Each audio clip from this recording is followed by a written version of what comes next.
हमें ज्वाइन करें साबिक सफ़ीर हैं अली सरफी साहब, इसके अलावा ब्रिगेडियर टीपू सुल्तान साहब दिफाई तज्ज़ियाकार हमारे साथ मौजूद होंगे। आगाज़ अली सरवर साहब आपसे करते हैं, ये कहिएगा एक नया दिन, एक नया सच और मोदी हुकूमत के लिए एक नई हजीमत, क्या लगता है सारी सिचुएशन भारत को किस जानिब धकेलती जा रही है और मोदी सरकार के लिए हालात बद से बदतर होते चले जा रहे हैं? जी हाँ, बिल्कुल आप दुरुस्त कह रही हैं। ये जो इस वक़्त ये जो एक ड्रामा रचाया गया है, एक ढकोसला खड़ा किया गया है, वो अब खुद ही अयां हो रहा है और वो एक्सपोज़ हो रहा है। क्योंकि मोदी सरकार ने कोशिश ये की कि एक दहशतगर्दी का वाक़या जो कि उनके एक शहर पहलगाम में कश्मीर में हुआ, और वो भी वो मकबूज़ा कश्मीर है जो इंडियन इल्लीगली ऑक्यूपाइड कश्मीर, वो उसको फ़ौरन उन्होंने पाकिस्तान के ऊपर अ अ, थोप दिया और कहा कि पाकिस्तान इसका ज़िम्मेदार है और ये दहशतगर्द पाकिस्तान से आए थे।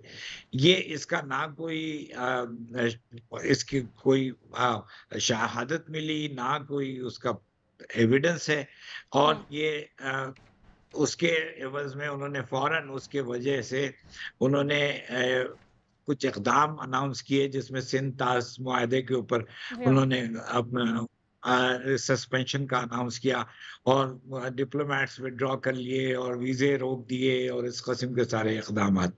लेकिन प्रॉब्लम ये है कि ये चीज़ अभी तक साबित ही नहीं हुई है, और पहलगाम का वाक़या जो है वो एक मनगढ़ंत या बनाया हुआ मालूम होता है, जो कि जिसका कोई सबूत ये नहीं है कि बाहर से कुछ हुआ है।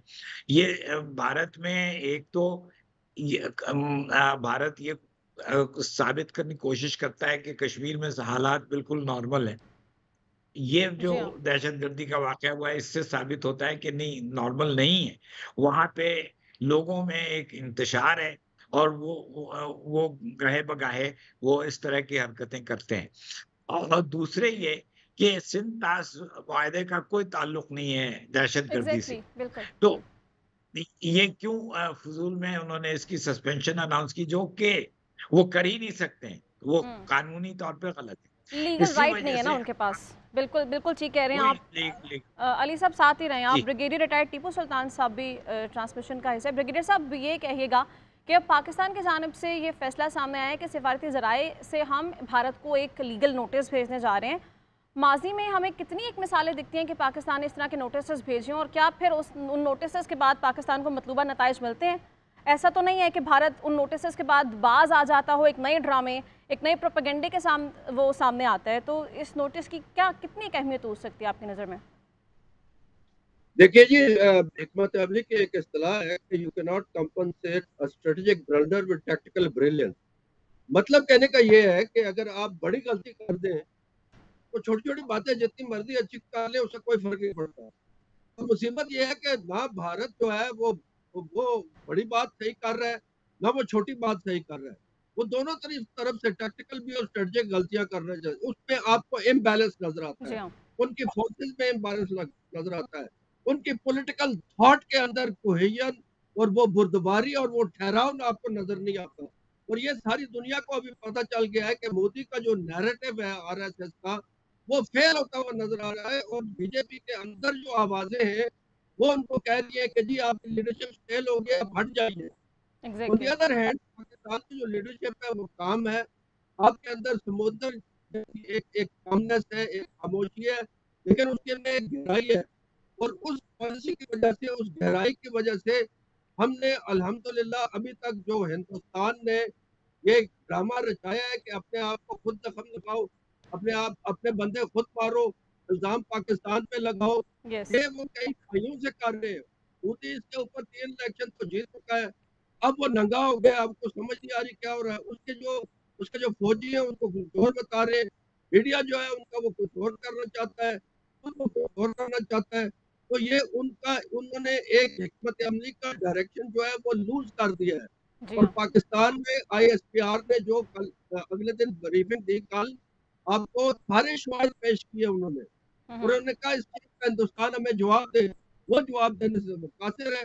पाकिस्तान के जितने रहनुमा रहे उन्होंने कहा है कि जी आए, हम एक न्यूट्रल इन्वेस्टिगेशन कराएं ताकि हमें पता चले कि आपको ये तकलीफ हो रही है या आप जख्म खुद लगा रहे हैं या कोई और उसका जिम्मेवार है। वो बिल्कुल। तो वो तैयार नहीं है और वो इतने गैर जिम्मेवार लोग हैं कि दो जौहरी ताकतें सब कॉन्टिनेंट में, मीडिया जो है वो हाइप कर रहा है कि जी हमने तो अभी कश्मीर ले लेना है, हमने जी। ये कर देना है, हमने हमला कर देना है, हमने स्ट्राइक कर देनी है।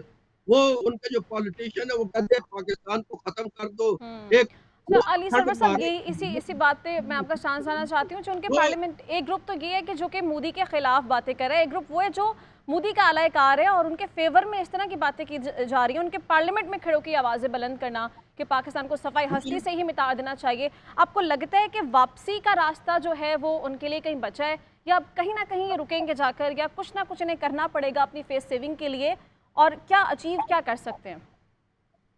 देखिए जी, देखिए, हिंदुस्तान के गवर्नमेंट आप ने ये अपने सही आप कह को रही हैं। एक अजाब में जी। मुब्तला कर लिया और एक अपने आप ऊपर आप ये मुझसे कह पूछ लीजिए रहे हैं। कि उन्होंने खुद पे हमला कर दिया है। अपनी हम्म। सियासत के ऊपर भी, अपनी फौज के ऊपर भी, अपनी हिकमत अमली के ऊपर भी, बिल्कुल। अपने लोगों के ऊपर अपनी भी। इंटेग्रिटी के ऊपर अंदर भी बिल्कुल उन्होंने ऐसे ही है। हिंदुओं को इतना अली साहब उकसाया है, कुछ कहना चाह रहे हैं? जी अली साहब। जी, मैं ये कह रहा हूँ कि ये जो सारा ड्रामा रचाया गया है, ये अंदरूने मुल्क की सियासत जो है हम्म। मोदी की, उसके पस मंज़र में देखना चाहिए। बिहार में इलेक्शन होने वाले हैं एग्जैक्टली। और मोदी ये साबित करना चाहता है कि पाकिस्तान के साथ वो सख्त पोज़ीशन ले रहा है और एक इसमें एक दहशतगर्दी का वाक़या भी करवा दिया उन्होंने। हम्म। तो मैं समझता हूँ कि जो आप कह रही हैं 2 फ़रीक हैं, एक जो मोदी को एग्जैक्टली। सपोर्ट कर रहे हैं और दूसरे जो मोदी की तनकीद कर रहे हैं। हम्म। तो मैं समझता हूँ कि मोदी के सपोर्ट में जो लोग हैं, वो उनका झूठ वाज़ेह हो गया है और इसलिए अब मोदी के लिए ये बहुत मुश्किल है कि वो कोई अपनी फेस सेविंग करे। अगर वो अपनी पोज़ीशन को बेहतर करने की या उसकी पोज़ीशन को सेल करने की कोशिश करता है, तो वो कोशिश अब नाकाम हो रही है। अब अक़वाम मुत्तहिदा ने नोटिस ले लिया है। अक़वाम मुत्तहिदा सलामती काउंसिल में ये मामला उठा सकता है।